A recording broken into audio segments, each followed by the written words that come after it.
और ये कीर्तन गौशाला में चलना चाहिए प्रभु जी। अगर गौशाला में कीर्तन होगा, क्यों, किस गाय की उपासना कैसे प्रारंभ हुई?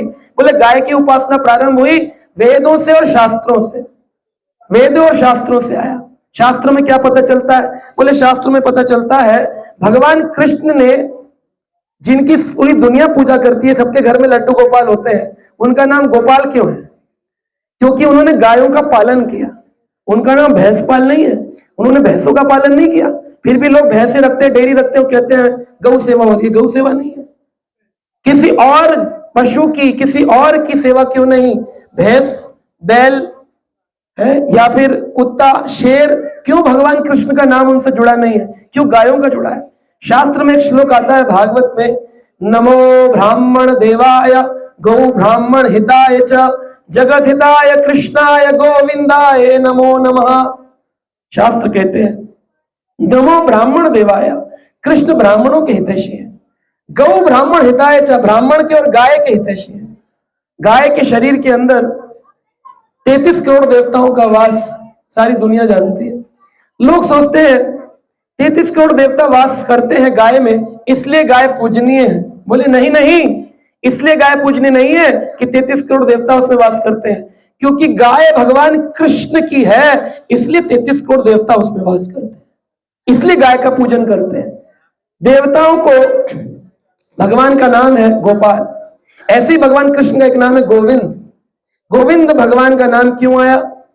जब इंद्र ने देवताओं के, समस्त कोटि देवताओं के, आप लोग नवग्रह पूजन और सारे पूजन करते हैं, उनका लीडर कौन है? इंद्र। इंद्र ने जब अपने अहंकार में आके कि मैं बहुत ज्ञानी हूं और पूरी मूसलाधार वर्षा करूंगा, इस ब्रज के लोगों को पूरा भिगो डालूंगा, संवर्तक बादल को बुलाया और कहा इतनी बारिश करो, इतनी बारिश करो कि ये सारे के सारे वृंदावनवासी ब्रजवासी डूब जाए। हाथी की सूंड के बराबर की बूंद गिर रही थी, संवर्तक इंद्र ने भेजा। लेकिन क्या देखा?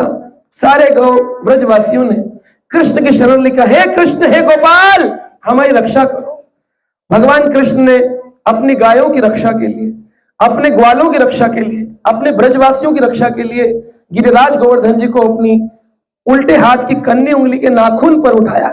नख ऊपर गिरिधारियो, नाखून के ऊपर गिरिराज को धारण किया। गिरिराज को जब धारण कर लिया, गौ माताएं सारी आ गई। 7 दिन 7 रात तक 7 साल के कृष्ण कन्हैया ने गिरिराज गोवर्धन को अपनी कन्नी उंगली पर उठाकर रखा। इंद्र ने संवर्तक को भेजा, कहा देखो अब तक तो ब्रजवासी मेरा नाम पुकार रहे होंगे, इंद्र रक्षा करो, इंद्र रक्षा करो। जब आए तो देखा यहाँ तो वातावरण ही उल्टा है। यहाँ तो सारे ब्रजवासी नाच रहे हैं, कीर्तन कर रहे हैं, यहाँ तो उत्सव बन रहा है, ठंडी ठंडी हवा चल रही है, बयार बह रही है और अंदर बहुत उत्सव आनंद हो रहा है। जाकर के बताया, बोले अरे आपसे कोई भयभीत नहीं है, सारे ब्रजमंडल के लोग जो है वो कृष्ण की बांसुरी के उस धुन पर आकर्षित होकर नृत्य कर रहे हैं, सभी आनंद में भाव विभोर हैं। अरे इंद्र तुमने क्या कर डाला? इंद्र बोला मुझसे गलती हो गई, मुझे क्षमा मांगनी पड़ेगी। तो क्षमा मांगने के लिए कहा चलो नहा धो के चलता हूं, क्योंकि भगवान के मंदिर में बिना नहाए नहीं जाना चाहिए। नहाने धोने के लिए जब गया तो पता चला पानी की टंकी में पानी नहीं है। बोला संवर्तक, नहाने का पानी कहाँ गया? बोले आपने कहा था सारा नीचे डाल दो, हमने सारे ब्रज में सारा पानी डाल दिया, अब तो आपके नहाने के लिए भी नहीं बचा। ऐसी स्थिति उत्पन्न हो गई। तो बोला बिना नहाए कैसे जाऊं? भगवान के मंदिर में बिना नहाए जाऊंगा, अपराध लगेगा, क्या करूं? तो बोले सुरभि गाय को ले जाओ, गायों को आगे रखोगे, कृष्ण गायों के हितैषी हैं, तो गाय को देख करके थोड़ा आपके ऊपर कृपा दृष्टि कर देंगे। सुरभि की पूंछ पकड़कर बिना नहाए धोए ब्रजमंडल में पहुंचे और जब देखा कृष्ण ने तो अपनी तिरछी निगाह से, नयन नक्श से तिरछी निगाह से देखा और कहा इंद्र को बड़े क्रोध में, तुम्हें देवताओं का एक लीडर क्या बनाया? जैसे होता है ना, नेता लोग होते हैं अपने एरिया के, वो लीडर बन जाते हैं, मुखिया बन जाते हैं, उसके बाद वो कुछ नहीं समझते, सोचते सारा कुछ मैं ही हूं नियंत्रण करने वाला। अरे एक झटके में मृत्यु आ जाएगी, क्या नियंत्रण करोगे? तुम अपनी अंदर से आने वाले मल मूत्र को नियंत्रित नहीं कर सकते। पेट में जब मूत्र विसर्जन का भाव उत्पन्न होता है, आदमी कहता है अभी रुक जाओ, बाथरूम जाना। इस गाय के अंदर इतनी शक्ति है, आपकी हर इच्छा को पूरी कर देने की शक्ति कामधेनु गैया के अंदर है, इसीलिए उसको गौ माता कहा है। आप नहीं जानते होंगे, भगवान कृष्ण ने अपने वक्षस्थल पर कौस्तुभ मणि को धारण किया है और उस कौस्तुभ मणि का जो पेंडेंट है ना, उसके अंदर एक गाय का बछड़ा बना हुआ है, इसलिए कृष्ण को कौस्तुभ मणि पहनते। लोग बोलते हैं कृष्ण कौस्तुभ मणि पहनते हैं, तो हम भी तो 2-4 किलो सोना पहन सकते हैं। आपकी कॉप के उसके ऊपर अगर गाय बनी है, कृष्ण को बड़ा पसंद आएगा। पेंडेंट होता है ना, यहाँ पर चेन के नीचे पेंडेंट होता है, अगर आपके इसमें पेंडेंट में गाय है तो कृष्ण को पसंद है, क्योंकि उनकी कौस्तुभ मणि का जो पेंडेंट है ना, उसके अंदर गाय का बछड़ा बना हुआ है। क्यों भगवान को गाय पसंद है, क्यों और पशु पसंद नहीं है? क्यों भगवान गाय गाय गाय कर रहे हैं? क्योंकि गाय के अंदर वात्सल्य भाव है। भगवान कृष्ण को पाने के 12 रसों में से 5 मुख्य रस है। पहला माधुर्य रस, जो गोपियों ने अपने प्रेम वश कृष्ण को रिझाया। दूसरा रस है जिसको कहते हैं वात्सल्य रस, जिसे यशोदा मैया ने, नंद बाबा ने अपने प्रेम वश कृष्ण को अपना बना लिया, जिसके कारण कृष्ण उखल से बंधने को तैयार हो जाते हैं। इतना प्रेम यशोदा और नंद के अंदर है, वात्सल्य रस। तीसरा है साख्य रस, जिस रस के चलते भगवान कृष्ण ने अर्जुन के रथ को सारथी बनना मंजूर किया। आपके क्या मंत्री जी कभी किसी की गाड़ी चलाएंगे? अरे छोटे से एक इलाके के मंत्री गाड़ी नहीं चलाएंगे, अपनी सीट से नहीं उठेंगे, लेकिन यहां कृष्ण ने, अखिल ब्रह्मांड नायक ने अपने भक्त के सारथी बनकर उनकी गाड़ी चलाई है कि नहीं चलाई है? यह है साख्य रस। फिर आता है दास्य रस। दास्य रस में श्री हनुमान जी महाराज ने अपने रामचंद्र जी की सेवा जो करी है, इस संसार में शायद ही कोई होगा जो राम जी का भक्त होगा, हनुमान जी सा। दिल फाड़ कर दिखाया तो क्या दिखाया? सीता राम लक्ष्मण अंदर विराजमान है। सीता राम लक्ष्मण का अर्थ क्या हुआ? सा से सीता, रा से राम, ल से लक्ष्मण। सीता राम लक्ष्मण जिसके हृदय में बसते हैं, स र ल, वही व्यक्ति सरल भक्त होता है। और भगवान को सरल भक्त पसंद है। मुझे वही पसंद है जो लोग सरल हैं, सरल जो निज जन है, भगवान के बड़े हितैषी, बड़े प्रिय है। भगवान कहते हैं मोए कपट छल छिद्र न भावा, जो कपटी है, जिनमें छिद्र भरे हैं, दोषी हैं, वो मुझे पसंद नहीं है। मुझे तो कौन पसंद है? निर्मल जन सोई मोहे पावा, जो निर्मल हृदय होगा वो मुझे पालेगा। हृदय के अंदर कोई कपटता नहीं होनी चाहिए, है ना। सभी के प्रति सम्मान की भावना होनी चाहिए, सबके प्रति एक प्रेम का भाव होना चाहिए। अब जैसे यहाँ भागवत चल रही है, इसमें से कुछ लोग इधर उधर घूम रहे हैं, उनको लगता है कि भगवान का ज्ञान हमारे लिए जरूरी थोड़ी है। हम साइड में बैठेंगे, पानी पिएंगे, एंजॉय करेंगे, गौ को हाथ लगाएंगे, फोटो खींचेंगे, घर चले जाएंगे। लेकिन भागवत में लिखा है अगर भागवत होने पर भी भागवत न सुनी जाए, इससे बड़ा अपराधी कोई नहीं है। इतना बड़ा अपराध है कि वह इंद्र भी बचा नहीं पाएगा, नवग्रह भी नहीं बचा पाएंगे, इतना बड़ा दंड होता है। भागवत हो तो भागवत सुननी चाहिए बैठकर, और विशेष करके गौशाला में गौ कथा ओहो अवश्य श्रवण करना चाहिए। तो भगवान को गाय पसंद है उसकी सरलता के कारण, भगवान को गोपियां पसंद है उनकी सरलता के कारण, भगवान को वेणु पसंद है उसकी सरलता के कारण। क्यों भगवान ने बांसुरी उठाई? क्यों भगवान ने गिटार नहीं उठाया, वीणा नहीं उठाई, मृदंग नहीं उठाई, ढोलक नहीं उठाई, मंजीरा नहीं उठाया?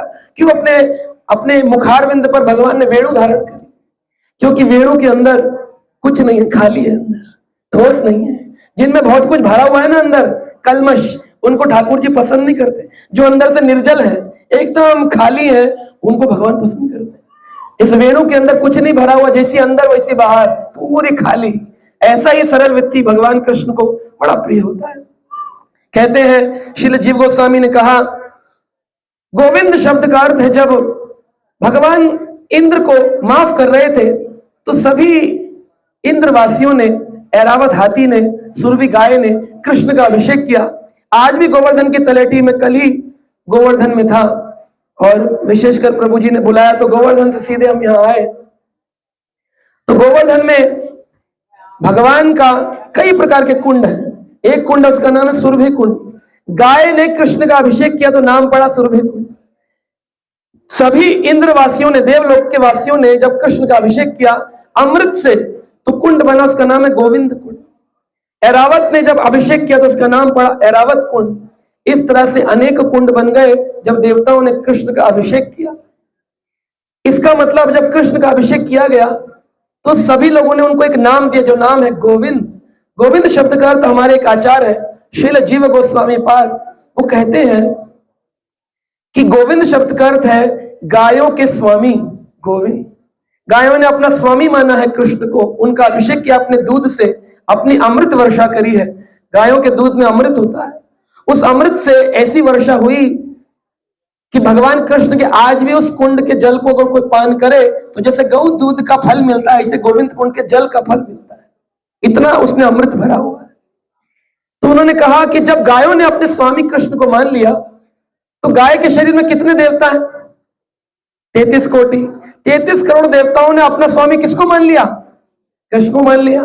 तो आपने अगर अपने जीवन में कृष्ण की भोजन उपासना प्रारंभ कर दी, फिर किसी देवता की आवश्यकता नहीं पड़ती है। अब ये बात किसी की समझ आती नहीं है। क्यों? क्योंकि ना तो कोई भागवत पढ़ता है, ना उपनिषद पढ़ता है, ना पुराण पढ़ता है। वो केवल सुनता है लोगों को जो भ्रमित है जनता में। और भ्रमित लोग वस्त्र से हो सकता है कोई कैसा भी हो, लेकिन उसके मस्तिष्क का पता चलता है जब वो वचन करता है। और वो वचन करता है लाभ के लिए, वह वचन करता है लोगों को गुमराह करने के लिए। लेकिन असली वचन कौन से होते हैं? जो शास्त्र प्रमाण से आते हैं। भागवत प्रमाण, पुराणों का प्रमाण, उपनिषदों का प्रमाण, वेदों का प्रमाण। जहां ये प्रमाण हो वहां पर चर्चा करनी चाहिए। भगवान कृष्ण ने 15वें अध्याय के 15 नंबर श्लोक में गीता में अर्जुन को कहा, सर्वस्य चाहम हृदयसानिविष्टो मतः स्मृतिर्ज्ञानमपोहनं च वेदश्च सर्वम् अहमेव वेद्यो वेदांत कृत वेद वेचहम्। गीता का उपदेश है, 15वां अध्याय 15 नंबर श्लोक। भगवान कह रहे वेदों को मैंने लिखा, वेद पढ़ते हो, मुझको नहीं मानते हो तो तुम वेद भिन्न हो। तुम्हें वेद पढ़ने का अपराध लगेगा क्योंकि वेद पढ़कर मुझको ना जाना। वेदश्च सर्वम अहम एव वेद्यो वेदांत कृत वेदवित् चाहम। मैं ही तो वेद लिखने वाला। अथर्ववेद पढ़ा, यजुर्वेद पढ़ा, सामवेद पढ़ा, ऋग्वेद पढ़ा, बड़े ज्ञानी बन गए, लेकिन गाय की पूजा नहीं करी, कृष्ण की उपासना नहीं करी। बोले हम तो मानते नहीं है। तुम्हारे मानने से नहीं होगा। कोई व्यक्ति बोलता है हम तो मोदी जी को प्रधानमंत्री नहीं मानते, उनकी नीति हमें अच्छी नहीं लगती है, उनकी न लगने पर क्या वो प्रधानमंत्री नहीं रहेंगे? क्या नहीं रहेंगे? तो वो रहेंगे। पुराणों का सच है, उपनिषदों का सच है, भागवत का सच है। उसको कैसे बदल देगा कोई व्यक्ति अपनी भ्रमित भाषा से? तो ये हमें जानना चाहिए। इस प्रकार श्री जीव गोस्वामी पाद कहते हैं 33 करोड़ देवताओं ने अपना आराध्य कृष्ण को मान लिया क्योंकि गायों ने अपने हितैषी रूप में कृष्ण को अपना स्वामी माना। कहते गाय के जो 4 पैर हैं, इन 4 पैरों में धर्म, अर्थ, काम, मोक्ष चारों पुरुषार्थ छुपे हुए हैं। इसलिए कई इलाकों में गायों की परिक्रमा होती है। परिक्रमा करो तो धर्म, अर्थ, काम, मोक्ष चारों पुरुषार्थों का फल व्यक्ति को प्राप्त होता है। गायों के नीचे से निकलते हैं, गाय को बांध देते हैं, उसके नीचे से लोग निकलते हैं जैसे गुफा से निकलते हैं। कहते ऐसा घूमने से 84 लाख प्रकार की जो योनि है उसमें व्यक्ति को नहीं आना पड़ता, क्योंकि वो गायों की परिक्रमा करके उसके नीचे निकला है। तो माँ की गर्भ में नहीं आना पड़ता क्योंकि उसने गाय के उस गर्भ स्थल को स्पर्श करके निकला है। इतनी बड़ी कृपा है। गाय को अगर कोई व्यक्ति गुड़ खिलाता है तो गाय को गुड़ खिलाने से इतनी जीवन में प्रसन्नता आती है जितनी प्रसन्नता और किसी कार्य से नहीं आएगी। गायों को गुड़ खिलाना चाहिए, इसलिए गुड़ खाते हैं। लोग सोचते हैं गाय का भोजन है गुड़, इसलिए गुड़ खिलाते हैं। और बिकम अ गुड बॉय, और गाय को गुड़ खिलाना चाहिए। गुड बॉय है ना, गाय को गुड़ खिलाना चाहिए। That's very good, that's very good. तो गुड़ खिलाना चाहिए। गाय को अगर रोटी खिलाते हैं, नित्य प्रतिदिन भागवत कहती है पहली रोटी गाय की रोटी होनी चाहिए, आखिरी रोटी स्वान की रोटी होनी चाहिए। कितने घरों में पहली रोटी गाय की निकलती है? आप सब तो अच्छे भक्त हैं, सब गाय की रोटी निकालते हैं। एक रोटी गाय की, पुनः फिर परिवार की। अच्छा, गाय की रोटी निकालने से पहले क्या आप गाय की रोटी को भगवान को भोग लगाते हैं? ठाकुर जी को भोग लगाना चाहिए। ठाकुर जी की भोग की प्रथम रोटी गाय को जानी चाहिए। झूठी रोटी या बिखरी रोटी या बासी रोटी गाय की नहीं। पहली प्रथम भोजन की वस्तु भगवान की और कृष्ण की भोग लगी हुई उनकी प्रिया गाय को देना चाहिए। गाय को जो रोटी खिलाते हैं, यह बात सत्य है, उसको कभी धन की कमी नहीं होती अपने जीवन, कभी धन की कमी। यहाँ पर वृंदावन में बरसाने में आपने सुना होगा, एक बाबा जी रहते हैं, श्री जी गौशाला चलाते हैं। उनकी गौशाला में 60,000 गाय हैं और आज तक उन्होंने किसी से दान नहीं मांगा, कोई पर्ची नहीं काटी आज तक। गए आपने देखी है? अरे वाह वाह वाह, जय हो आपकी, आपको चरणों में प्रणाम। तो आपने देखा रमेश बाबा जी गौशाला, श्री जी गौशाला, कोई पर्ची नहीं को मांगने नहीं गए। बाबा जी कभी निकले नहीं वहां से, कहीं नहीं गए। यहाँ तक कि उनको पद्मश्री दिया गया तो बोले मैं पद्मश्री लेने दिल्ली नहीं आऊंगा, तुम्हें देने का शौक है तो यहाँ के दे जाओ, मैं बरसाना छोड़ के नहीं जाऊंगा, व्रत छोड़ के नहीं जाऊंगा। ये ब्रज के प्रति उनका भाव, प्रेम। तो 60,000 गायों का कैसे चल रहा है? केवल और केवल रोटी खिलाकर, गाय का चारा खिलाकर, गाय की सेवा कर कर, वो सब कुछ गाय की कृपा से। जब पद्मश्री मिला उनको तो उन्होंने क्या कहा? बाबा जी ने कहा पद्मश्री किस पर दे रहे हो? बोले गाय की सेवा के लिए। बोले हमने क्या किया है? यही सेवा तो राधा रानी करती है। राधा कृष्ण की कृपा के बिना क्या सेवा हो सकती है? जहां भगवान कृष्ण का भजन नहीं होता वहां पर गायों की गौशाला बंद हो जाती हैं, बिक जाती हैं, बेच दी जाती हैं, गाय चली जाती हैं। मैं बहुत गौशालाओं को जानता हूं, 100 200 गाय थी, ट्रांसफर करा दी गई, बंद हो गई। कृष्ण भजन नहीं होता। वहां पर डेयरी बना दी उन्होंने, 5 गाय 10 गाय रख ली, दूध का उत्पादन करने का भाव रखा है, वो नहीं चलती है। आप रखो गाय, गौ सेवा के लिए रखो, 10 गाय 15 गाय, कोई दिक्कत नहीं, लेकिन राधा कृष्ण का मंदिर होना चाहिए, भजन होना चाहिए। सारे ब्रजवासी बैठकर गौ ग्वाले भगवान के नाम का मंत्र करें, हरे कृष्ण कृष्ण कृष्ण हरे हरे, हरे राम राम। गाय को जो घास खिलाता है उस व्यक्ति के जीवन में कभी स्वास्थ्य हानि नहीं होती है, वो कभी उसको कोई बीमारी नहीं होगी। ऐसे कई प्रकार की कथाएं हैं जहां पर लोगों ने केवल गौ चारा खिला करके संपूर्ण स्वास्थ्य प्राप्त किया है, पूर्ण रूप से स्वस्थ हो गए। उनको बीमारी थी लेकिन बीमारी अब स्वस्थता में बदल गई। चौथी चीज है, गाय को चने खिलाने चाहिए। जो व्यक्ति निसंतान है, अगर वो व्यक्ति गाय को चने खिलाता है उसको अवश्य संतान की प्राप्ति होती है। इतनी बड़ी कृपा गाय माता के अंदर छुपी है। इससे बड़ा है कोई देवता जो गौ माता जितनी देवता है। इसलिए गौ माता के लिए कहते हैं कि गौ की सेवा में कोई अपराध नहीं होना चाहिए। अगर कोई अपराध कर दिया आपने गौ सेवा में, गौ के प्रति जैसे गर्म पानी फेंक देते हैं कई लोग, गर्म पानी फेंकना गौ को हटाने के लिए, पानी फेंक कर उसको हटा देना। प्रेम जितना गौ ऐसे करती है उतना ही प्रेम हमको भी गौ से करना चाहिए। गौ के प्रति वात्सल्य भाव। गौ माता प्रथम एक ऐसा जीव है जो अपने बछड़े को चाट करके, कोई माँ भी नहीं चाटती है, डॉक्टर चाटते हैं, सफाई करते हैं बच्चे की, लेकिन बच्चे के उत्पन्न होते ही आप लोग तो ज्यादा जानते हैं, गांव में सेवा करते हैं कि गौ माता किस प्रकार चाट करके वात्सल्य भाव से अपने बच्चे को पैदा करती, बड़ा करती है, खड़ा करती है उसको। तो उसी वात्सल्य भाव से भगवान का वात्सल्य भाव है, और इसीलिए गाय के बछड़े को वत्स कहते हैं, वत्स। और कभी कभी प्रेम में छोटे बच्चों को भी वत्स कहा जाता है। वत्स बोलो क्या कहना चाहते? जहां वत्स शब्द है, वात्सल्य भाव, प्रेम का भाव। गाय इतना प्रेम करती, एक माता जी थी, वो गाय को रोज रोटी खिलाती थी, और एक स्थान था वहां रोटी खिलाती थी, तो वो बीमार हो गई। अब गौ माता को रोटी नहीं खिलाती थी, तो आप विश्वास नहीं करेंगे, रोटी किसी और के हाथ से गाय ने नहीं खाई। उनके परिवार के लोग बोले रोटी खिलाने आती थी माँ, तो बीमार है हॉस्पिटल में, अब गाय आए लेकिन रोटी ना खाए क्योंकि उसको उसी के हाथ से खानी है। पता चला हॉस्पिटल में उस औरत ने प्राण त्याग दिए। आपको विश्वास नहीं होगा, लेकिन गौ माता हॉस्पिटल के द्वार पर पाई गई जो रोटी खाने आती थी, और लोगों ने उसके नेत्र से आंसू बहते देखा। लोग बोलते कुत्ता वफादार होता है, कुत्ते रखने लग गए घरों में। अरे कुत्ता क्या खाक वफादार होता है?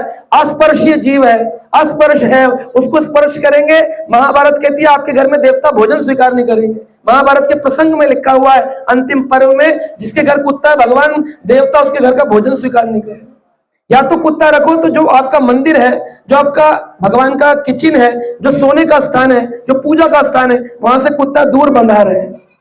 उसके प्रति भी घृणा तो करनी नहीं है क्योंकि जीव है, सेवा तो उसकी भी करनी है, अंतिम रोटी खिलानी है, लेकिन उससे ऐसा प्यार नहीं करना है कि बिस्तर पर सुला रहे, रजाई में सुला रहे, मंदिर में घूम रहा है, किचन में घूम रहा है।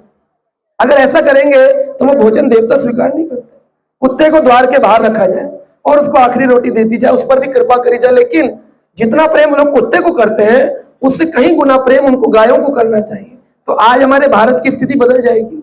कितने लोग कुत्ते लेके पार्कों में घूम रहे हैं, लेकिन गाय को रखने के लिए सरकार ने नियम लगा रखे, गौशाला बनाओ शहर से बाहर। शहर में आप गौ नहीं रख सकते, दिल्ली में गाय नहीं रख सकते आप। कैसी स्थिति उत्पन्न हो रखी है? तो हम लोग जब तक गाय के प्रति संवेदनशील नहीं होंगे, सेवा नहीं करेंगे, अपराध करेंगे, हमें जन जागृति करनी चाहिए। हाँ, यहाँ पर गौशाला है, 100-200 लोग नहीं, यहाँ पर हजारों लाखों लोगों को बुलाना चाहिए आपको और समझाना चाहिए उनको कि गाय की कितनी आवश्यकता है। सब जान रहे हैं, लेकिन करेगा कोई सेवा नहीं। मुसलमान लोग अपनी मस्जिद पहले बनाते हैं। मैं पिछले साल दुबई गया था, वहां पर मैंने देखा लोग कट्टरपंथी हैं, अपनी जाति, अपने समुदाय, अपने ग्रंथों को लेकर कुरान पढ़ते हैं, स्कूलों में पढ़ाते हैं, मदरसों में। दुबई के एयरपोर्ट के ऊपर जितने लोग बैठे हैं, एक आदमी पैंट शर्ट पहन के नहीं बैठा है, सबके सब क्या पहन के बैठे हैं? उनका लंबा सफेद रंग का पहना है, सिर पर उन्होंने काले रंग का रिबन लगाते हुए लगाया है। पूरे के पूरे इमिग्रेशन काउंटर पे सब अपनी देश की वेशभूषा में बैठे। अंदर जाओ, सब लोग क्या करते हैं? मस्जिद बनाएंगे, उसके बाद अपना घर बनाएंगे। क्रिश्चियन कम्युनिटी में, अब मैं ऑस्ट्रेलिया होके आया अभी 2 दिन पहले, क्रिश्चियन लोगों ने चर्च बनाई हुई है। पहले वो चर्च के लिए पैसा निकालेंगे, बाद में वो अपना घर बनाएंगे। लेकिन हमारा समुदाय ऐसा है भारत का, हम पैंट शर्ट पहनते हैं, किसी को भी ये सोचता नहीं है कि भारत की वेशभूषा क्या है, धोती कुर्ता। और जो पहनता है उसको कह रहे अरे ये तो पंडित जी है ना, मैंने लंदन से पढ़ाई करी है, मैंने लंदन से फार्मा का डिप्लोमा लिया, बड़ी एमएनसी कंपनी में डायरेक्टर लेवल पर काम किया। लेकिन क्या फायदा, हमने छोड़ दिया, धोती कुर्ता पहन लिया। तो लोग इसकी बजाय कि प्रशंसित हो, आशीर्वाद दें कि आप बहुत अच्छा काम कर रहे हैं, लोग निंदा करते हैं। अरे आप पंडित जी है ना, आपने छोड़ दिया तो घर कैसे चलेगा, हमें तो घर चलाना है। घर आप चलाते हो, चलाने वाला कौन है? लेकिन आपको तो लगता है आप चलाते हो, इसीलिए तो छोड़ नहीं पाते हो। वरना छोड़कर गौ सेवा में लग जाओ, सारे लोग कृष्ण सेवा में लग जाओ, लग नहीं पाते। कहना आसान है, करना मुश्किल है। तो गायों के प्रति अपराध नहीं होना चाहिए। एक भागवत की कथा बताता हूं। भागवत के 9वें स्कंद में 2 अध्याय में एक बहुत सुंदर कथा आई है। एकदा प्राविष्टम गोष्ठम शार्दूलो निशिवर्षते शयना गाय उत्थायान भीतास्ता ब्रवम ऊर्जा। कहते हैं एकदा प्रविशति गोष्ठः। गोष्ठः का मतलब है गौशाला। गौशाला को संस्कृत में क्या कहते हैं? गोष्ठः। और उसी से आया गोष्ठी। लोग कहते हैं ना हमारी गोष्ठी हो रही है, मित्र मंडली की गोष्ठी हो रही है। यह गोष्ठी का अर्थ है गौशाला में मिलना, गाय की सेवा करना और भगवान के भजन गाना और भगवान कृष्ण का उत्तिष्ट प्रसाद खाना, इसको गोष्ठी कहते हैं। और गौशाला को गोष्ठ कहते हैं, जब गाय रहती है। एकदा प्रवशदम गोष्ठम, एक बार एक गौशाला के अंदर शार्दुलो निशि वर्षते। शार्दुल का अर्थ है एक सिंह। एक बड़े सिंह ने आक्रमण न कर दे गांवों के अंदर, क्योंकि गायों की रक्षा कर्तव्य है। पहले जाति में 4 वर्ण होते थे, ब्राह्मण, क्षत्रिय, वैश्य, शूद्र। ब्राह्मण लोग यज्ञ करते थे, जैसे ही हो रहा है। क्षत्रिय लोग गायों की रक्षा के लिए तलवार, बर्छी, भाले लेकर खड़े होते थे कि कोई सिंह या कोई पशु गौ पर आक्रमण न करे। और वैश्य लोग गाय के लिए धन उपार्जन करते थे अपनी खेती बाड़ी से। किसान लोग अपने धन से गाय के लिए गौशाला बनाते थे। और भागवत में वर्णन किया गया है कि एक ब्राह्मण का क्या कर्तव्य है। शमः दमः तपः शौचम शांतिर अर्जवम एवचा ज्ञानम विज्ञानम आस्तिक्यम ब्रह्म कर्म स्वभावजम। ब्राह्मण कौन होना चाहिए? हर कोई जनेऊधारी ब्राह्मण नहीं होता। कौन होता है ब्राह्मण? जिसके अंदर सहनशीलता होती है, जिसके अंदर क्षमाशील होता है, जिसके अंदर सद्गुण होते हैं, जिसके अंदर भक्ति भावना होती है, जिसके अंदर इस संसार के प्रति जितने भी हमारे ऊपर आक्रमणकारी उनके प्रति सहनशीलता रहती है, ऐसे व्यक्ति को ब्राह्मण कहते हैं। क्षत्रिय कौन होता है? वीर्यम तेजम धृति दाक्ष्यम युद्ध चापलायनम। जो व्यक्ति युद्ध से नहीं भागता, जो निडर होता है, जिसमें बहुत वीरता का भाव होता है, वह क्षत्रिय होता है। वैश्य कौन होता है? बोले कृषि गौरक्षा वाणिज्यम वैश्य कर्म स्वभावजम। कृषि यानी खेती, गौरक्षा यानी गाय की रक्षा, और वाणिज्य यानी बिजनेस। तो वैश्यों ने बिजनेस पकड़ लिया, वाणिज्य, लेकिन 2 चीजें छोड़ दी, कृषि और गौरक्षा। कोई भी व्यक्ति आज जो कृषि कर रहा है वो भी इतना पीड़ित हो जाता है, कहता है हम अपने बच्चों को कृषि नहीं कराना चाहते, हम तो चाहते इंजीनियर बने, नौकरी करें, कृषि नहीं करना चाहते। लेकिन वैश्य का कर्तव्य है। शास्त्र कहते कृषि गौरक्षा वाणिज्यम वैश्य कर्म स्वभावजम। भगवत गीता 18वां अध्याय 44 नंबर श्लोक भगवत गीता में कहा गया कि गौ रक्षा करनी चाहिए। एक वैश्य को गुप्ता, बनिया, अग्रवाल जाति अगर लिखी है तो तुम्हारा कर्तव्य है कृषि करो, गौ रक्षा करो, वाणिज्य भी करो, केवल वाणिज्य मत करो। ब्राह्मणों को बुलाओ, यज्ञ करवाओ, भागवत करवाओ, ताकि वो तुम्हें क्षमा दमा तपा शौचम इसका ज्ञान दें, यज्ञ का ज्ञान दें। क्षत्रियों को रखो ताकि रक्षा हो सके गौशाला की, गार्ड भी होने चाहिए। हर आदमी ब्राह्मण नहीं होता, हर आदमी शूद्र नहीं होता, हर आदमी वैश्य नहीं होता, हर आदमी क्षत्रिय नहीं होता। उसके गुणों के आधार पर ब्राह्मण, क्षत्रिय, वैश्य, शूद्र का विभाजन होता है, जाति के आधार पर नहीं होता। हमारे यहाँ नेताओं ने जातिवाद का ऐसा प्रकोप कर दिया, आज कोई आदमी मानने को तैयार नहीं होता कि गुण के आधार पर होता है। डॉक्टर की कौन सी जाति होती है? डॉक्टर की क्या जाति है? जिसके पास डॉक्टरी का ज्ञान है वो डॉक्टर, जिसके पास इंजीनियरिंग का ज्ञान है वो इंजीनियर, जिसके पास कृषि का ज्ञान है वो किसान। इसमें जाति कहां से आ गई? लेकिन लोगों ने जाति बना दी। बोले ब्राह्मण जो शर्मा लिखे, द्विवेदी लिखे, त्रिवेदी लिखे वो शर्मा, वो ब्राह्मण। जो चौहान लिखे वो ठाकुर लिखे वो हो गया छत्री। जो अग्रवाल लिखे, गुप्ता लिखे, गोयल लिखे हो गया बनिया, वो हो गया वैश्य। और जो उसके अलावा बचा वो हो गया शूद्र। ये बिल्कुल गलत धारणा है। भगवान ने किसी भी ग्रंथ में, किसी उपनिषद में कहीं ऐसा नहीं कहा। लेकिन हमारे लोगों की विचारधाराओं ने, मनुष्य जाति के लालच ने, प्रकोप में, लोभ में इस सब को बदल कर रख दिया, पूरा बदल दिया। भगवान कहते हैं गुण कर्म विभागशः चतुर्वर्ण मया सृष्टम। मेरी सृष्टि में मैंने गुण के आधार पर जो ब्राह्मण के गुण अर्जित करे वो ब्राह्मण, जो क्षत्रिय के गुण अर्जित करे वो क्षत्रिय, जो वैश्य के गुण अर्जित करे वो वैश्य। इस प्रकार से एक प्रशधर नाम के क्षत्रिय थे, राजा के पुत्र थे, मनु के पुत्र थे। प्रशधर को सेवा मिली गोष्ठ के अंदर, गायों का गौशाला में रक्षा करनी है। गौशाला में आपको रक्षा करनी गायों की। रात्रि में पूरी रात तलवार लेकर खड़ा रहता था प्रशधर। रात के काल में शेरों ने आक्रमण कर दिया। शेर ने आक्रमण किया, अंधेरा था, बिजली होती नहीं थी पुराने काल में। जब प्रशधर ने देखा कि कुछ आक्रमण हुआ है, गाय चिल्ला रही है, तो उसने जोर से आंख बंद करके तलवार चलाई। शेर का कान कट गया, शेर तो बच गया, लेकिन तलवार की धार गाय की गर्दन पर लग गई और गौ हत्या हो। अब जब गौ हत्या हुई तो उनके जो गुरु थे वशिष्ठ, उनको बहुत बुरा लगा।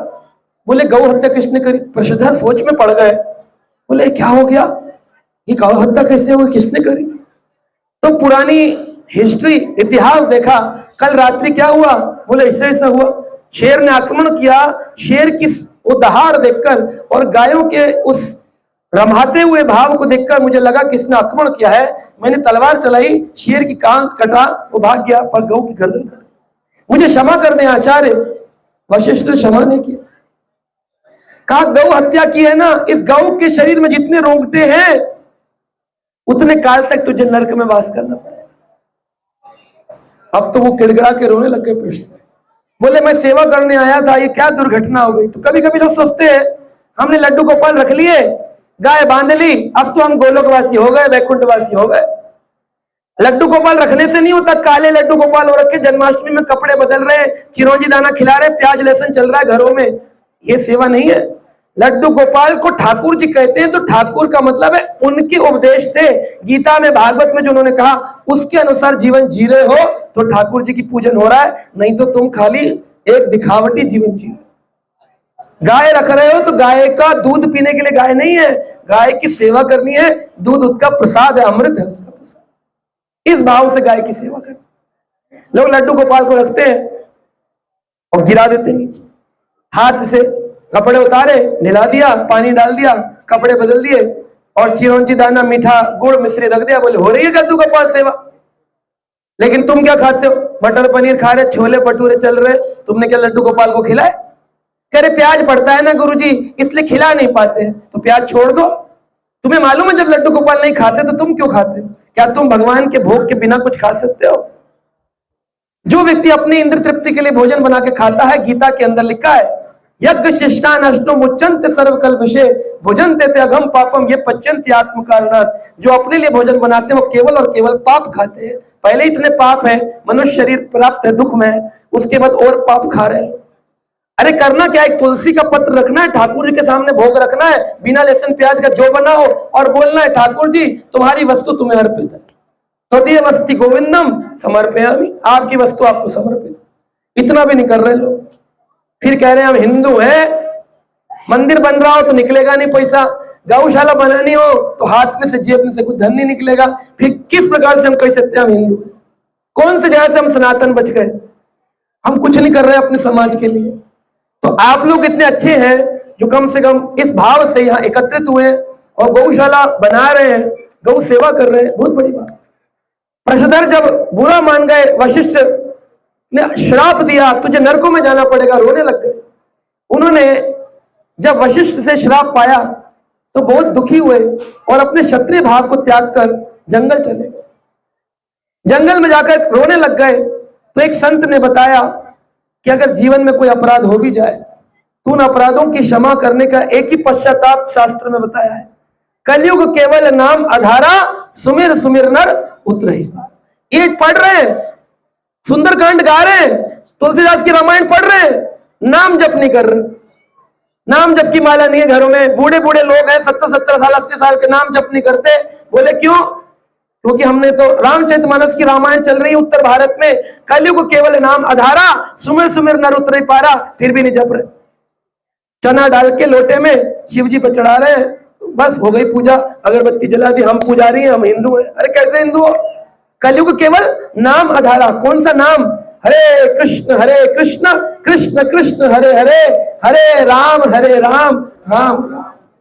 ये नाम किसने जपा? कौन जपता है? बोले इसको तो शिव जी भी जपते। कहां लिखा है? अरे भाई पद्म पुराण में लिखा है। शिव जी से पार्वती ने पूछा, अच्छा एक बात बताओ भोले बाबा, आप आंख बंद करके किसका नाम जप करते हो? हमेशा आपको ध्यान मुद्रा में देखा। शिव जी कहते हैं कि उमा मेरी पत्नी, जितनी भी आराधनाएं संसार में है उन सभी आराधनाओं में से सर्व आराधना नाम विष्णु आराधना नाम परम, विष्णु आराधना परम आराधना। मैं सदा विष्णु भगवान का नाम जपता हूं। राम रमेति रमेति राम नाम मनोरमे, सहस्त्र नाम तत्तुल्यम राम नाम वरानने। मैं राम राम करता हूं। इसीलिए देखिए भारत में प्राय, अभी शहरों में तो बदल गए लोग, पता नहीं यहाँ का क्या हाल है, लेकिन एक दूसरे को मिलने पर राम राम, जय श्री कृष्णा, हरे कृष्णा बोला करते थे। अभी दिल्ली में तो आजकल हेलो हाय ये बोलने लगा। कैसे हैं? Good morning sir, hello sir, hi sir. Hello का मतलब होता है नरक और लो का मतलब होता है ले लो। सुबह सुबह कहते हैं नरक ले लो, हेलो। फोन उठाते बोलते हेलो नरक लो, हेलो नरक लो। फोन उठा के नहीं कह सकते राम राम जी कौन बोल रहा है, श्री कृष्ण जी हरे कृष्णा जी कौन बोल रहा है, नहीं बोल सकते हो। अरे बेइज्जती हो जाएगी, बेइज्जती हो जाएगी, हम गंवार समझे जाएंगे। अरे मैं तो लंदन से पढ़कर हरे कृष्णा बोलता हूं, आप गांव में रह करके हरे कृष्णा नहीं बोल सकते, राम राम नहीं कह सकते। फोन उठाकर क्या बोलना चाहिए? हेलो, है ना? हेलो क्या बोलना चाहिए? हरे कृष्णा कौन बोल रहा है जी? क्या दिक्कत है? बदल लो, हेलो हाय छोड़िए, हरे कृष्णा बोलिए। हाय हेलो को छोड़ दो। आज ट्राई करो, फोन उठाओ तब पता चलेगा। आज तुम फोन की कॉल पर हेलो बोल रहे हो, जब यमराज की कॉल आएगी, अंतिम कॉल आएगा, तब वो उठाएगा, जब प्राण निकालेगा तब क्या बोलोगे? हेलो मुझे मत लो। तब क्या बोलना है? हरे कृष्णा कृष्ण कृष्ण हरे हरे, हरे राम अंत काल में भगवान का नाम निकल जाए, अंते नारायणम स्मृति, तब होती है परम गति। लेकिन निकलेगा क्या? कफ पित्त वात से कंठ अवरुद्ध हो जाएगा। बाजू खड़े लोग बोलेंगे बाबूजी बोलिए राम, बाबूजी राम, बाबूजी राम, गए हरि बोल। हमने कीर्तन किया बाबूजी जब जा रहे थे। बाबूजी ने क्या किया? यम यम वापि स्मरण भावम त्यजन्ते अंत कलेवरम। अंत काल में जब कलेवर बदलता है, जो अंत में स्मरण किया वही योनि मिलने वाली है। जो पत्नी से आसक्त है वो स्त्री बनेगा, जो पति से आसक्त है वो पुरुष बनेगा, जो पशु से आसक्त है वो पशु बनेगा। लेकिन जो कृष्ण से आसक्त है, जो गायों से आसक्त है, वो गोपाल के साथ भगवान के वैकुंठ धाम गोलोक वृंदावन धाम में जाए। तो आप क्या चाहते हैं? इस संसार की आसक्ति छूटेगी? बच्चों के नाम रखें मोनू, बबलू, बबलू योनि मिल जाएगी डबलू। आपको बच्चों के नाम भी रखने कृष्ण, गोपाल, तो जैसा नाम रखेंगे अंत में अगर बच्चे को भी बुलाया तो कम से कम आप भगवान का नाम तो उच्चारण करें। प्रषधर ने जब ये सुना संत वाणी से, प्रषधर जो क्षत्रिय थे, मनु पुत्र थे, मनु इस प्रजाति के, मनु शत्रुपा इस पूरे ब्रह्मांड के पहले मानव है, मनुष्य। उन्हीं से मनुष्य और मानव आए। उन मनु का पुत्र प्रषधर जब क्षत्रिय भाव लेकर के गौ की हत्या का अपराध पाकर जंगल गया संत वाणी सुनकर उसका हृदय पूरा द्रवित हो गया, बदल गया। कहता है अब मैंने जो पाप किए उसका पश्चाताप का एक ही तरीका है, क्या? भगवान का नाम भजन करूंगा। इतना नाम भजन किया, इतना नाम भजन किया, इतना नाम भजन किया कि जब उसने अपने शरीर का त्याग किया तो उसने अपने समस्त पापों को समाप्त कर दिया और अंत काल में भगवान का चिंतन करते हुए भगवान के धाम में चतुर्भुज रूप लेकर के वैकुंठ में प्रवेश किया। तो आपने अगर आज तक जो कुछ भी किया हो, हम ये नहीं कहते जो किया हो सही किया होगा, लेकिन उसमें भगवान के नाम को जोड़िए। सुनो उमाये अनुभव अपना, सत हरि भजन जगत सब सपना। ये जगत के लिए जो तुम जी रहे हो, इस जगत में सबसे ज्यादा अनुभव, हर व्यक्ति कहता है ना मेरा अनुभव, एक्सपीरियंस, हर वृद्ध का, छोटे से छोटे व्यक्ति का अपना एक अनुभव होता है। आदमी कहता है मैं अपने अनुभव से बता रहा हूं।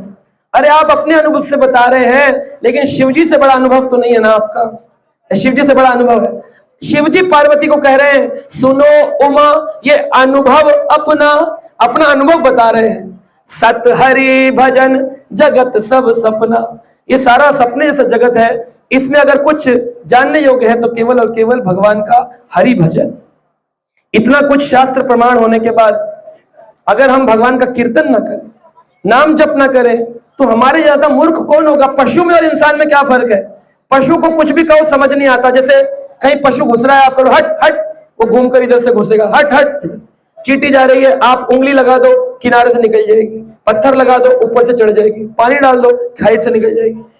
पशु मानता नहीं है, लेकिन मनुष्य को भगवान ने बुद्धि दी है, वह शास्त्र प्रमाण को मानता है, इसीलिए वह मनुष्य है। अगर वो ना माने तो वो दो पैरों पर चलने वाला पशु है। संगीत साहित्य कला विहीना, साक्षात पुच्छ विषाणहीना, वह पशु है जिसकी पूछ नहीं। आहार निद्रा भय मैथुनम चा, सामान एतत् पशु भी नराणाम, ये नर पशु के समान है। अगर वो आहार खाता है, भोजन खाता, केवल खाने में जीवन है उसका। आहार निद्रा, सोता है केवल, अच्छा मकान बना के एसी लगा के सोऊंगा। आहार निद्रा भय, डरता है, वकील साहब से जान पहचान होनी चाहिए, मुखिया से जान पहचान होनी चाहिए, एमएलए से जान पहचान होनी चाहिए, कल को कोई हो जाए केस तो अपनी जान पहचान होनी चाहिए। जो ये जान पहचान के लिए जीवन जी रहे हैं, ये भय, भय के कारण आहार निद्रा भय मैथुन, बच्चे पैदा करना, शादी कर लेना, ये तो चार काम पशु भी कर रहा। आहार निद्रा भय मैथुनम चा, सामान एतत् पशु भी नराणाम, नर पशु में कोई भेद नहीं। अगर नर को पशु को भेद करना है तो केवल और केवल भजन से भेद कर सकते। गौ माता होने के बाद भी अपने हस्त कमल से जप नहीं कर सकती। वो चाहे जप करना तो माला कैसे उठाए। इसलिए व्यक्ति को मनुष्य शरीर दिया जाता है कि तुम अब जाओ और जाकर के भजन करो। आज पितृपक्ष में पितृ भ्रमण कर रहे हैं। अमावस्या तिथि में संपूर्ण सारे के सारे इलाकों से या पितृ अपने पितृलोक से उतरकर आते हैं और आने के बाद अपने ही वंशजों से चाहते हैं मुझे श्राद्ध का भोजन। आज घरों में श्राद्ध नहीं दिया जा रहा। दिल्ली में तो लोगों ने देने बंद कर दिया। लोगों को मालूम भी नहीं है, श्राद्ध का ज्ञान नहीं बच्चों को। श्राद्ध कर्म अवश्य करना चाहिए अपने पितरों के लिए। और अमावस्या की तिथि पर कीर्तन कथा होनी चाहिए, जिसे आज आयोजन किया गया है। यह अंतिम दिवस होता है जब पितृ पुनः वापस जाते हैं। आप सोचेंगे कि पितृ क्यों आते हैं और क्यों जाते हैं। जो वंशज आपके जिनकी मृत्यु हो गई है, जब वो अपने निर्णायक काल पर 1 महीने की बरसी के बाद पहुंचती है जीवात्मा, तो उसका निर्णय लिया जाता है तुमने अपने जीवन काल में किया क्या। अच्छा किया है तो नरक स्वर्ग में जा, बुरा किया है तो नरक में जा। अगर तूने अच्छा और बुरा बराबर किया है तो मनुष्य बन दोबारा से जाकर सुख और दुख भोग, और अगर तूने केवल भजन किया है तो वैकुंठ को जा। तो ये 4 द्वारों से निर्णय लिया जाता है कि जीवात्मा को कौन सी योनि में भेजा जाएगा। तब जिनका निर्णय नहीं हो पाता है उनके लिए एक डिपार्टमेंट है जिसको बोलते हैं पितृलोक। उस लोक में उस जगह रख दिया जाता है। उस पितृलोक का राजा, उसका नाम है अयरमा। उसका एक वाहन है, उसका नाम है कौवा। और इसीलिए कौवों के ऊपर धारण करके पितृआत्माएं पितृलोक से अपने वंशजों से भोजन मांगने आती है। आज तो कौवे भी नहीं बचे। भारत में कौवों की संख्या घटती जा रही है। इलाकों में कौवे मिलते नहीं। यहाँ मिलते हैं कि नहीं पता नहीं है। थोड़े बहुत भोजन खाते हैं यहाँ पर, श्राद्ध का भोजन, श्राद्ध, हाँ हजारों में। दिल्ली में नहीं, खत्म हो गए प्रभु। अब कौवे खा गए लोग कि भगा दिए मालूम नहीं। लेकिन वातावरण का धुआं ऐसा है कि वहां पशु भी नहीं रहना चाहते। मनुष्य पता नहीं हम लोग कैसे रह रहे हैं। हम तो भगवान की सेवा के लिए जाते हैं, वरना हम जाना नहीं चाहते। मुझे तो ऐसे गांव अच्छे लगते हैं, यहाँ भजन करो, वातावरण स्वच्छ है, गाय है, ये बहुत अच्छा जीवन है। इस जीवन को त्याग कर नहीं जाना, कि प्लान नहीं बनाना चाहिए कि दिल्ली में मकान ले लें, कि बंबई चले जाएं, कि बेटा हमारा वहां है, विदेश चले जाएं। यही रहना चाहिए, अपनी जड़ों से जमकर यही सेवा करनी चाहिए। इससे उत्तम जीवन नहीं हो सकता मनुष्य के लिए उत्तम जीवन है। हाँ? बहुत आनंद आता है इस स्थान पर आने पर। तो पितृलोक में से पितृ, वहां का एक दिन हमारा एक वर्ष होता है। तो वहां जब दोपहर के 12 बजे भोजन का समय आता है ना, दोपहर का मध्याह्न भोजन, तो उस काल में पितृ बोलते हैं हमें भूख लगी है, तो अयर्मा कहता है कौवे ले लो, इनकी पीठ पर बैठो और अपने अपने द्वारों पर जाओ, हमारी जिम्मेदारी नहीं, अपने अपने वंशजों से जाकर खाना लो। यहाँ देखते बच्चा टीवी देख रहा है और पिता को खाना नहीं दे रहा, दादा को खाना नहीं दे रहा, तब फिर वो श्राप देते हैं, और फिर जब वो श्राप देते हैं तो फिर लग जाता है पितृदोष, और फिर घूमते हैं कुंडली लेकर के, अरे हमारी कुंडलियों में पितृदोष लगा। अरे पितृदोष हटाने के लिए फिर पुजारी जी आपसे पैसा ले लेंगे।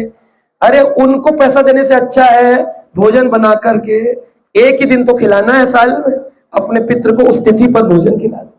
गौ माता के भोजन खिलाने से भी पितृ प्रसन्न होते हैं, ब्राह्मण को भोजन खिलाने से प्रसन्न होते हैं, गौओं को भोजन देने से भी पितृ प्रसन्न होते हैं। लेकिन भोजन उनकी तिथि, मृत्यु काल की तिथि पर अवश्य भोजन है।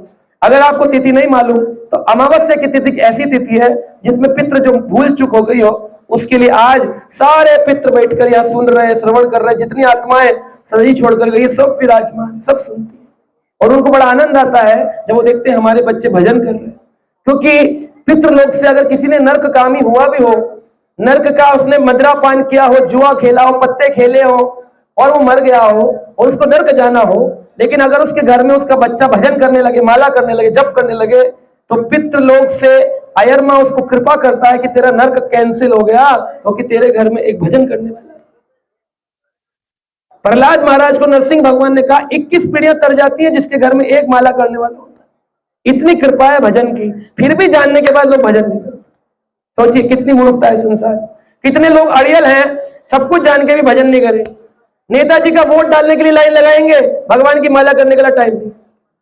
कैनवसिंग करेंगे, बड़े बड़े इलाके में जाएंगे मिनिस्टर का लेक्चर सुनने, माला करने का टाइम नहीं, कर टाइम नहीं। तो गौशाला का जीवन, गांव का जीवन बहुत अच्छा जीवन है। यहाँ लोग अपना समय निकाल सकते हैं, पेड़ के नीचे बैठे कीर्तन कर, भगवान के नाम का भजन करें। इससे बहुत आपके हृदय को प्रसन्नता होगी और आपके पितरों को प्रसन्नता होगी। इससे बड़ी और प्रसन्नता है। सब लोग अपने पितरों के लिए हाथ उठाकर बोले हरे कृष्णा कृष्ण कृष्ण हरे हरे, हरे राम राम पितरों के लिए आप भजन करना चाहिए। गौ माता के अंदर वात्सल्य प्रेम बहुत है। मैं आपको थोड़ा सा साइंस बताता हूं, विज्ञान, वैसे तो आप लोग सब जानते होंगे। भैंस का दूध पीने से घुटनों में, कमर की हड्डियों में दर्द होता है। गाय का दूध पीने से व्यक्ति के अंदर घुटनों का दर्द अगर होगा भी तो समाप्त हो जाता है। गाय का दूध इतना हितैषी है, इतना ज्यादा प्योर है, इतना ज्यादा शुद्ध है। गाय भी देसी होनी चाहिए, हाइब्रिड गाय नहीं होनी चाहिए। अगर देसी गाय हो उसका दूध औषधि है, अमृत है। बताते हैं गाय का दूध पीने से व्यक्ति के अंदर एक स्वयं ही अपने माता पिता के प्रति सेवा का भाव उत्पन्न होता है। आज लोग विदेश चले जाते हैं, माता पिता का ध्यान नहीं रखते हैं। पता चलता है बाद में, साइंस ने रिसर्च करी है कि भैंस का दूध पिलाया गया बच्चों को, इस कारण से वो भैंस करते हैं। हर बात पे भैंस कहते हैं ना, तू बड़ी भैंस करता है। पता करो मूल में उसने भैंस का दूध ज्यादा पिया, इसलिए भैंस करता है।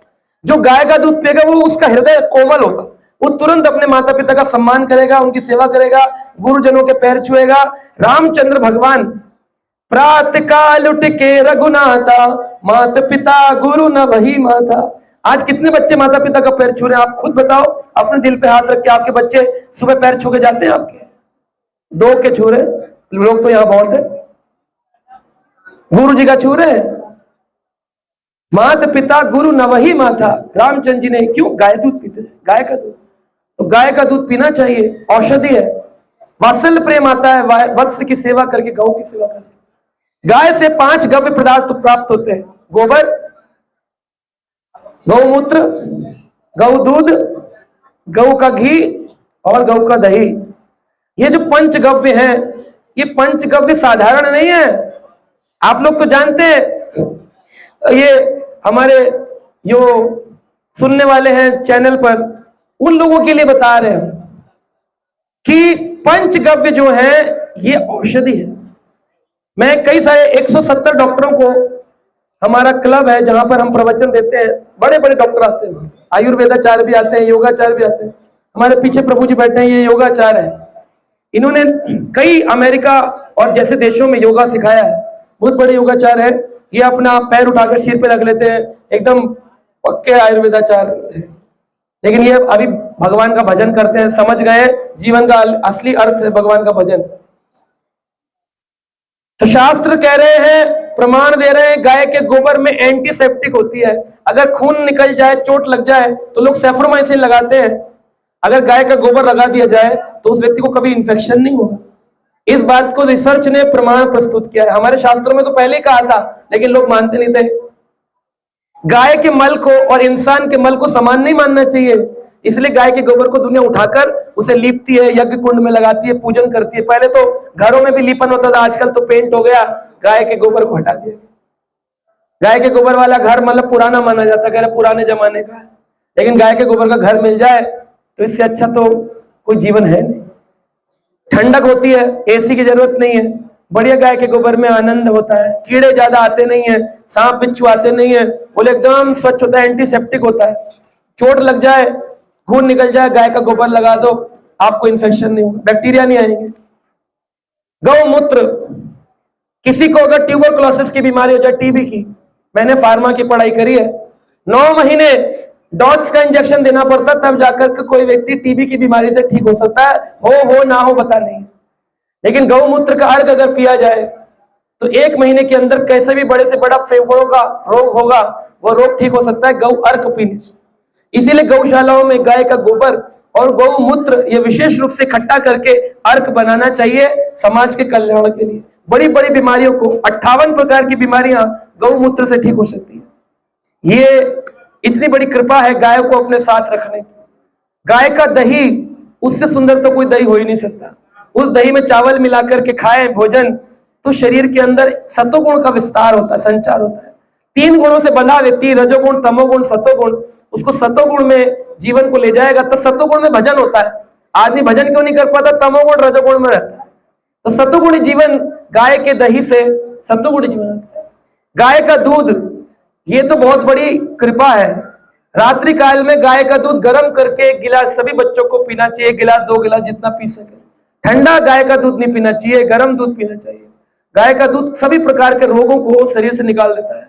गर्भस्थ स्थिति में अगर स्त्री गाय का दूध का पान करे तो बच्चा सतोगुण में जन्म लेता है और भगवान का भक्त बनता है।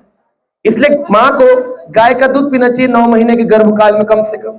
बाद में भैंस का पिए, कोई दिक्कत नहीं है। भैंस का पिएगी भैंस करेगी, गाय का पिएगा अच्छा इंसान। गौ का दूध, गौ का मूत्र, गौ का गोबर, गौ का दही और गौ का घी, ओहो, वो घी तो मिल ही नहीं रहा। बाजारों में लिखा है शुद्ध गाय का घी, उसमें पीला रंग मिलाकर के बेचा जा रहा है। असली गौ का घी मिलना बहुत मुश्किल हो गया है। हम लोग अपनी संस्था के अनुसार, कई सारी हमारी गौशाला है, उन गौशालाओं में जहां पर 5000, 4000, 1500 गाय है। आज भी गौशाला नजफगढ़ में कार्यक्रम था, उसको छोड़कर मुझे यहाँ आना था, क्योंकि यहाँ बड़ा निवेदन किया गया कि आप इधर आइए प्रवचन के, वरना वहां आज 500 लोगों का कार्यक्रम था। नजफगढ़ में गौशाला है, वहां पर 200 गाय है। यहाँ कितनी गाय है? 1100। तो 1100 गाय यहाँ पर भी है, बहुत अच्छी बात है। उन गायों का अभी चलकर दिखाएंगे, दर्शन कराएंगे प्रभु जी गायों का। तो गौशाला का दर्शन भी सब लोग करेंगे। गायों को गुड़ खिलाइए अपने हाथ से आज अमावस्या में, पितरों का भाव रखते हुए, उनके ऊपर कृपा हो। पितर कहीं अटके हो तो उनके लिए भजन भी करेंगे, है कीर्तन करना चाहिए। और गाय के अंदर से पंचगव्य प्राप्त हो रहे हैं, तो इससे बड़ी अद्भुत कृपा क्या हो सकती है। तो गाय का दूध तो है वो अमृत ही है। जो स्वर्ग में जाकर के अमृत पिलाते हैं ना, उस अमृत से कहीं गुना ज्यादा अमृत इस गाय के दूध के अंदर फंसा हुआ है। हिंदू संस्कृति में गाय को बड़ा पवित्र माना गया है। गाय के अंदर कई गुण हैं।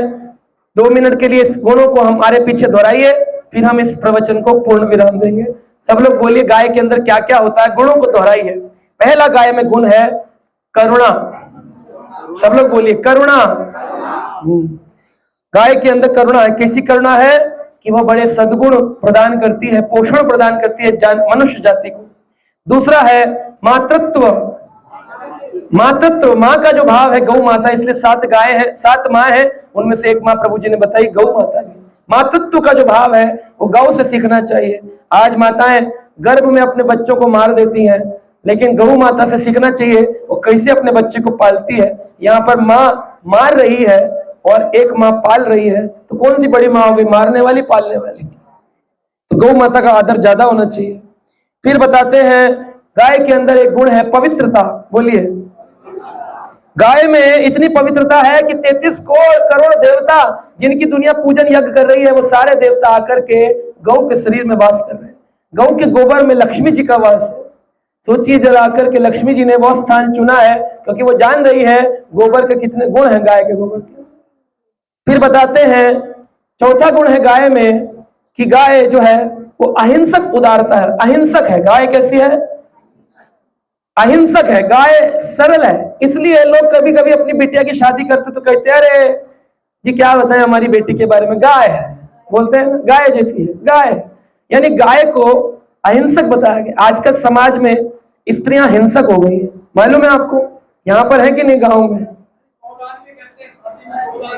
हाँ हाँ, तो गौदान भी करते हैं, गौदान भी बोला जाता है, कन्यादान भी कहा जाता है, गौदान भी कहते हैं। गौ का दान भी करना चाहिए।